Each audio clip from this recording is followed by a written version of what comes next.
Hey y'all, Steph here from SouthernSkyTNgardenDIY, and I actually got a new haircut since the last time I was on camera. I got those ends trimmed.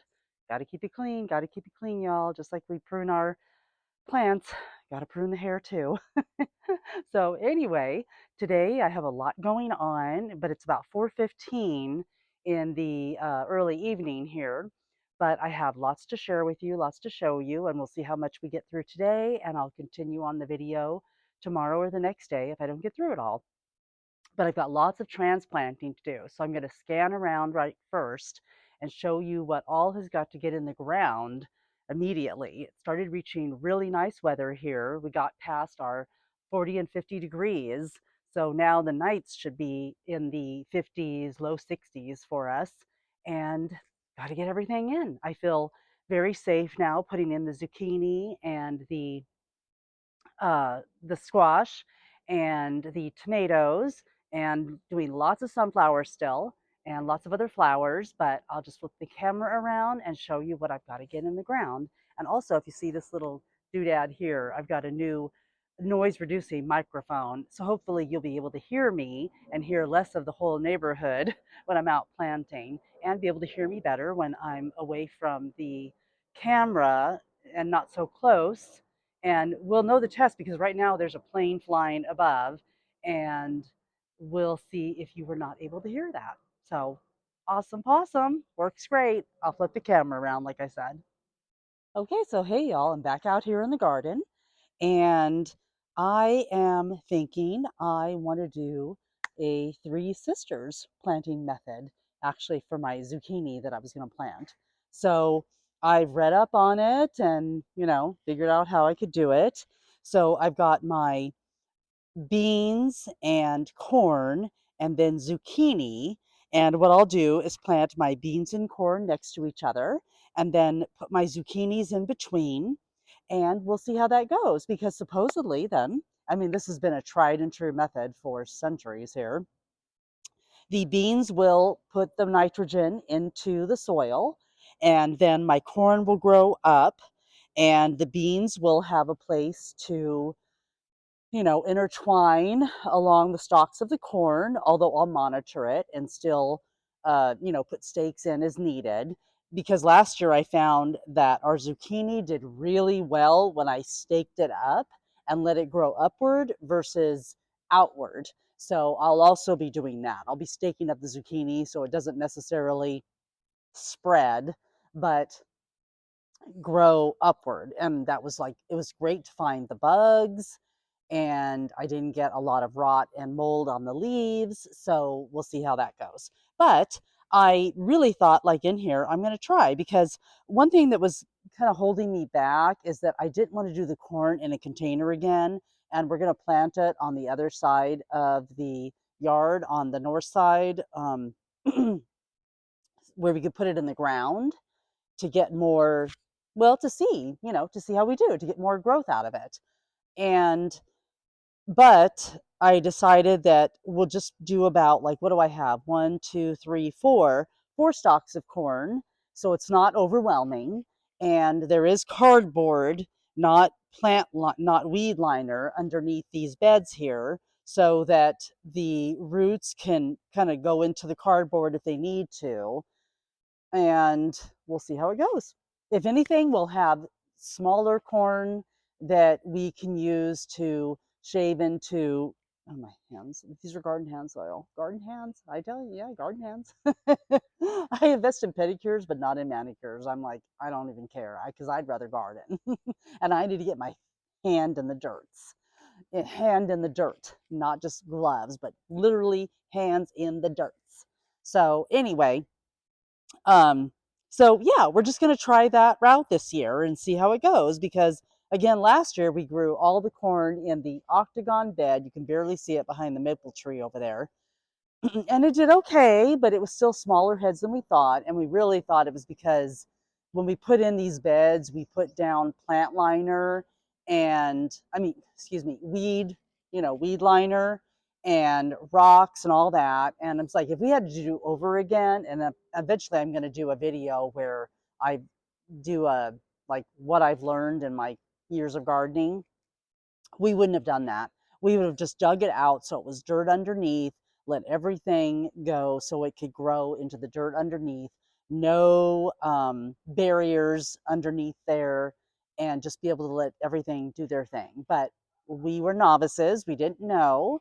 So we put weed barrier in, we put rocks, and then some cardboard and sticks and dirt and leaves and all those layers. But we wouldn't have wasted our money, and because we enjoy our rock surface in here in the garden, and we wouldn't have wasted our money putting rock in the beds themselves, like underneath the beds. Like we would have saved that because we spent, a lot of money just doing rock. We originally had mulch here, and then we changed it out to the little small pea river rock. But anyway, so these beds, when we put them in, I dug away all the rock from underneath, all the liner, and added dirt in and just did cardboard and sticks and dirt and all that. So anyway, so just a little, FYI, but lessons learned. So anyway, I'm just going to show you kind of what I go through for a couple of these, and then I'm going to continue on my own and show you the finished project. But what I so far put down was some black cow soil manure, and then I sprayed some water, kind of laid out in the cups how I want to lay out everything. And then as I go along, I'll add some worm castings into the holes that I dig for each plant, and then I'll sprinkle the fertilizer on top so that I don't have fertilizer down in the ground that's going to burn those roots, because they're not like fully established right now and so strong. So the fertilizer is going to burn those and could cause damage and stunt to the plants if I go that route. So right here, I've got my first batch of dark green zucchini and my burgundy bush beans and my sweet cream corn. So I'm going to start by just kind of moving these out. And then also, I just want to note that I'm going to move these out of the way. They were the green zucchini that my husband put down, and just from seed, and they were doing great. We covered them with cups during any risk of frost. But I'm going to move those into this bed over here and use them. But for right now, they can just stay there, and then I'll move them. So anyway, just in case you're wondering what these are, but they were protected from all these they were protected by all these water bottles. And I started using sticks because we get some high evening winds out here, so the bottles wouldn't blow over. But they did great. They did great. So anyway, they're getting strong, and I'm just going to transplant them. So I'm going to throw in some worm castings right now and get that going. And I'll try and mound up the corn and the zucchini as much as I can. But I'm going to, and I know it calls for that. They always say that, centuries ago, that's what they did. They mounded up the corn and the beans and then put the zucchini in. So I'm kind of doing my best modified version, being that I'm having to do it in a bed. But I tell y'all, I can't tout more or boast more about worm casting. So I love them, and we're always inviting the worms in. So just going to put my corn in. I'm doing my corn along the back because we get our front of the house going this direction that I'm pointing is the west sun, and we get the east sun coming over here. So I could put it the other way, but I'm just going to do the corn in the back because as the afternoon sun comes over, this bed will start to get shaded a bit, and I want as much sun exposure as possible. So I'm just going to put the corn in the back, and then it's just easier to get to and water and maintain. And we did the whole octagon bed right over there with corn, and it did great. So, just going to do that. And then I'm going to put my corn in. Excuse me, my bean. I put my corn in. I'm going to do my beans right here. And we use the whole red solo cup method. I started these all in small containers and then planted them into cups that I'm going to reuse. Then in this section, I'll add a little bit more.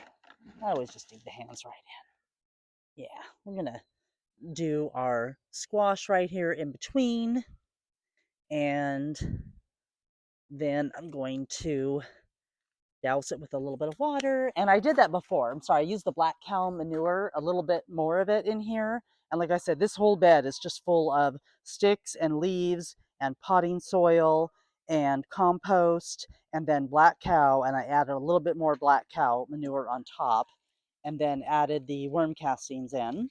And I'm just going to water these as I go along, and I'm just going to keep moving along.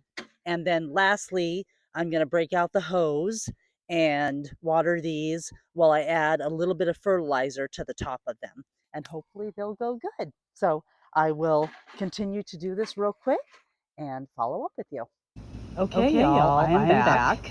I had my video sound cut off on the filming when I was doing my Three Sisters video here. So I came out a couple days later, and now you're seeing the plantings completed. I ended up doing both planters.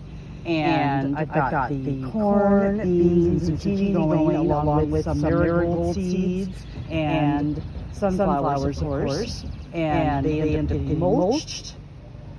So that was going to be the final step that I was going to show you, but I went ahead and just did it, and now you can see the final result. So maybe it was a good thing. It got cut out. But anyway. And I just was sharing in the video too that I will use like the Dr. Earth fertilizer, just whatever fertilizer I get on sale. I also throw in the soil as I'm planting. So I don't, I don't buy anything expensive. I get whatever's on sale. I even seen it on sale at TJ Maxx, and I wanted to go back and get some more. It was like for $9.99 a bag, and when I was checking Walmart, it was up to like $18 a bag. I'm like, serious? It was a 4-pound bag of the all-purpose fertilizer, the Dr. Earth.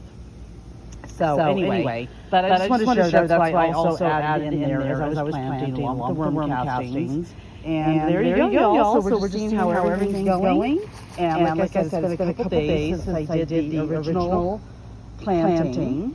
But things are taking very well, and it's quite warm out here. It's like we had a couple weeks of spring. That's how I'm finding it out here in Middle Tennessee. And now all of a sudden it's like summertime. It's like 85 degrees today. So everything is taking though, and I will follow up with you, of course, and show you how things are progressing in your garden. So keep growing, you all.